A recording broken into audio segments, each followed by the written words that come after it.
Hello and welcome to this video, which is going to be called King Crimson and the Esoteric.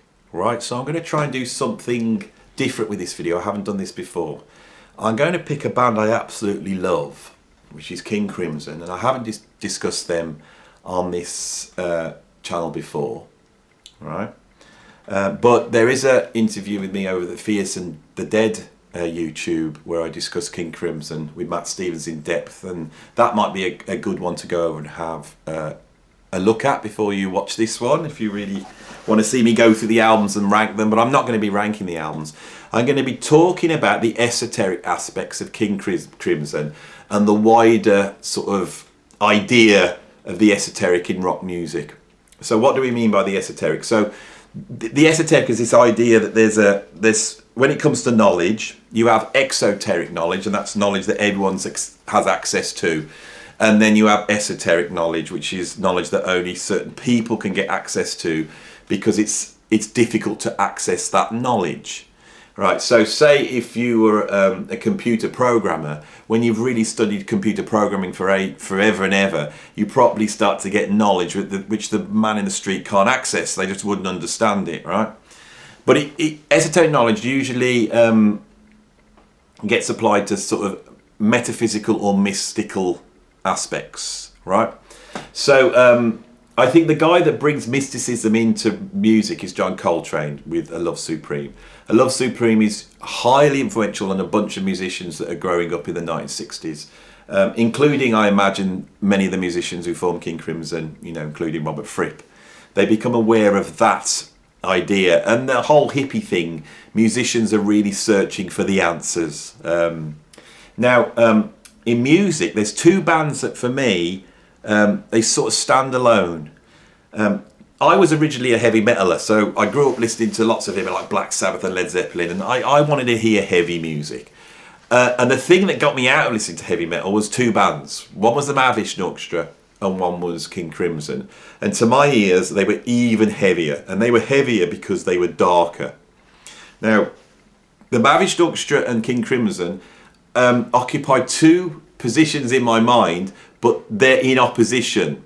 So the Mahavishnu, the X factor of that is the spiritual element. So John McLaughlin was a disciple of Sri Chinmoy, who was a sort of Indian mystic that set up in America in the 1960s. He was originally Hindu, but he really created a system based upon meditation, which sort of opens its arm to all religions, and was really about this idea of divine love, devotion and surrender to God, through meditation. He was really linked into art and music.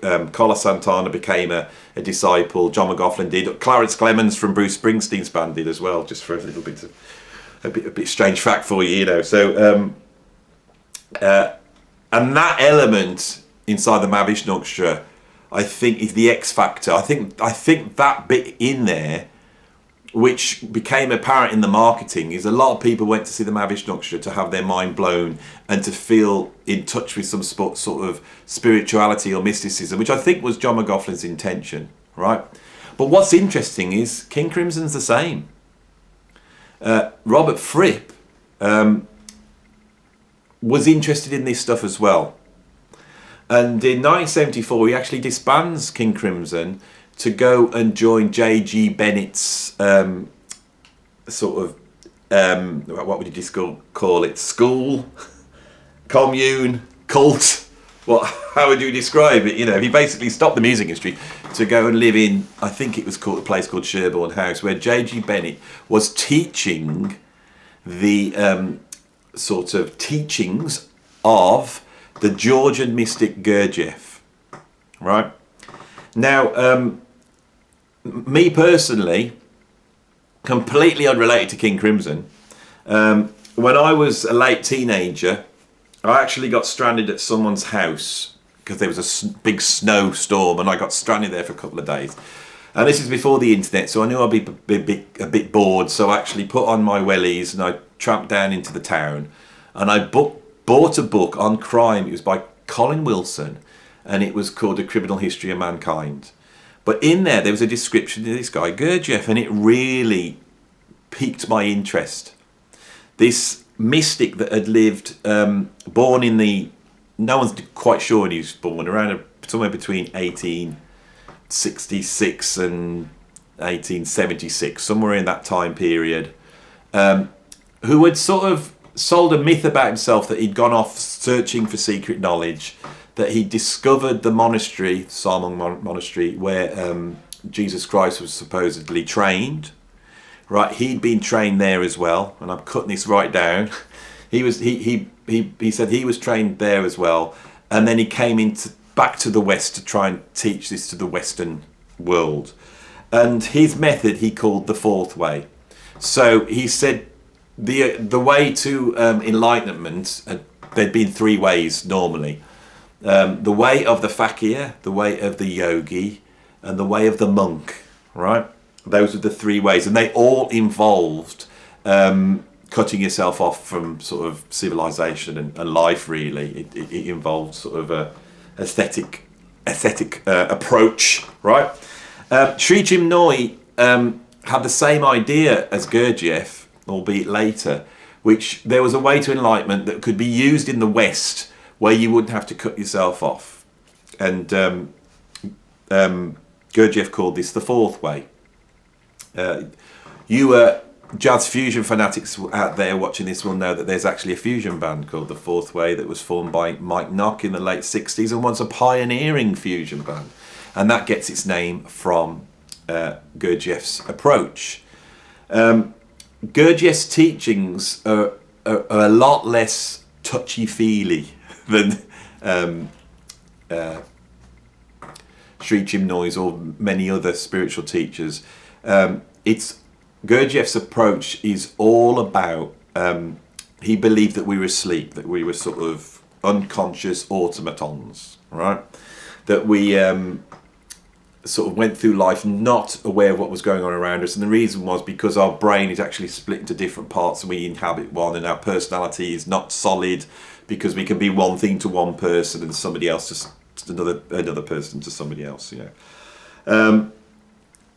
So what Gurdjieff did is he created a system where you could consolidate those I's.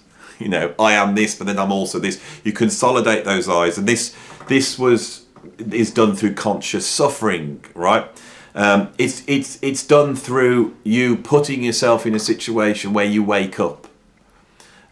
In Gurdjieff's case, this is often through movements, sort of dances, but it was also through understanding. You know, he had a sort of a model of the universe that was based upon the octave. So all this I found really interesting, and I obviously, as you can tell, became very interested in this, and I was on my way to becoming a Gurdjieffian, which is really hard to do because you can't just go and join the club. You have to find the secret society where they're teaching this stuff. You know, that's part of the system. It's called having a magnetic center, you know, and you have to earn the knowledge.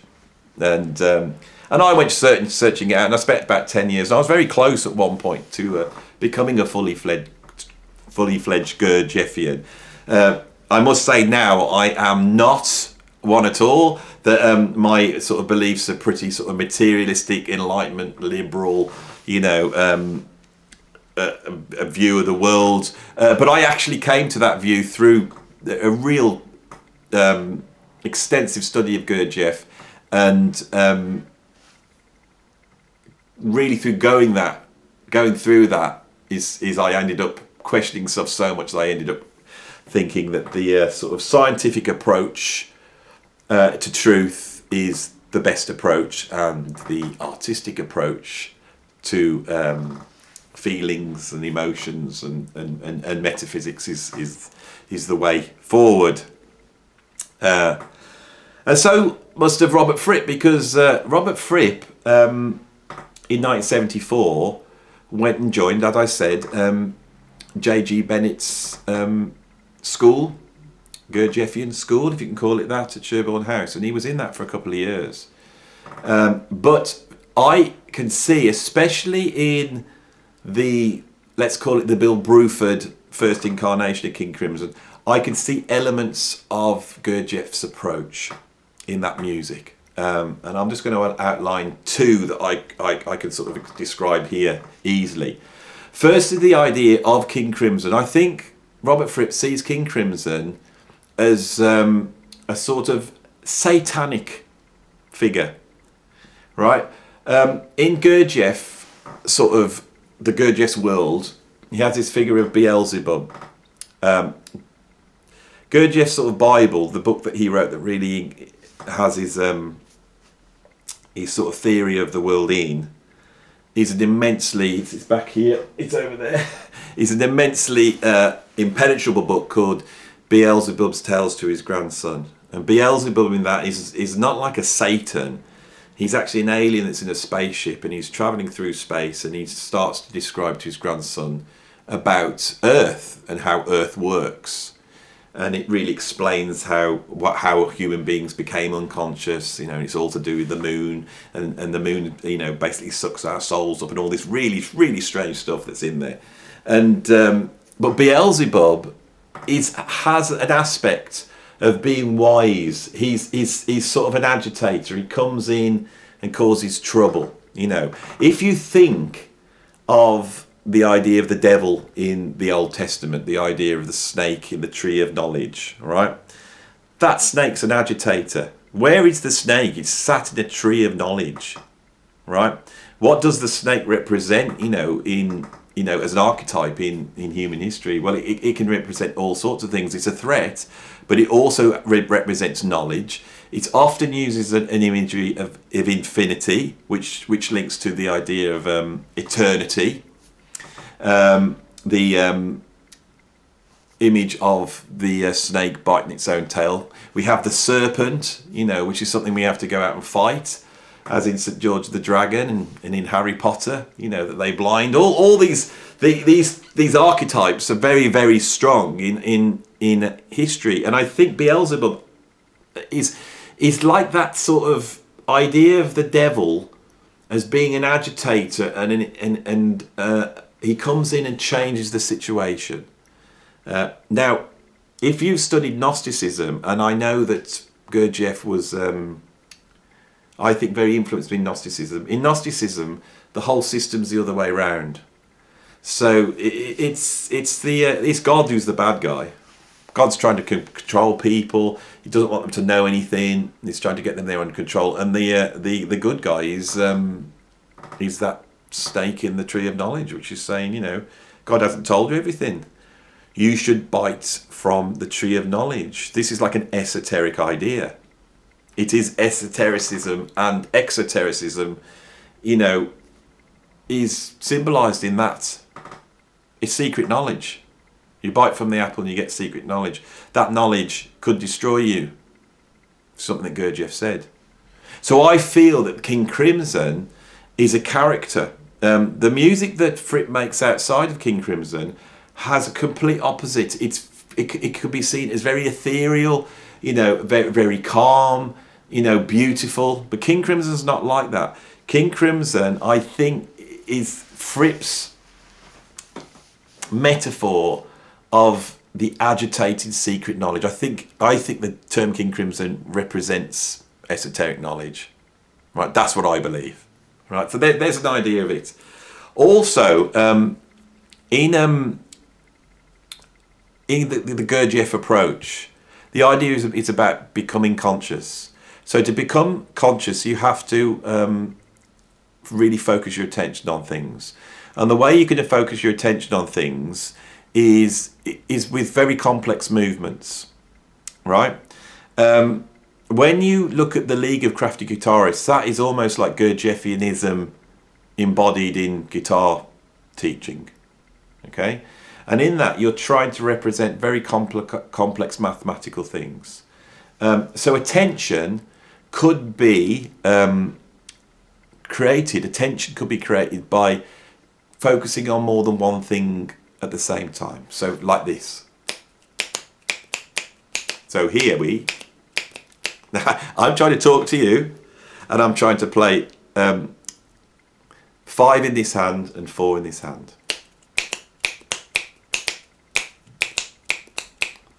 Can I talk to you at the same time? while I'm holding that down. And I can't quite. Let's try it on my legs. So if you follow what I'm doing, I'm playing 5 with my right hand and 4 in the same space as my left hand. Now in that moment, right, my mind is completely attentive. It's in the now, right? At that point in time, I become conscious. All the memories you have, according to Gurdjieff, they are memories because they were moments when you became conscious.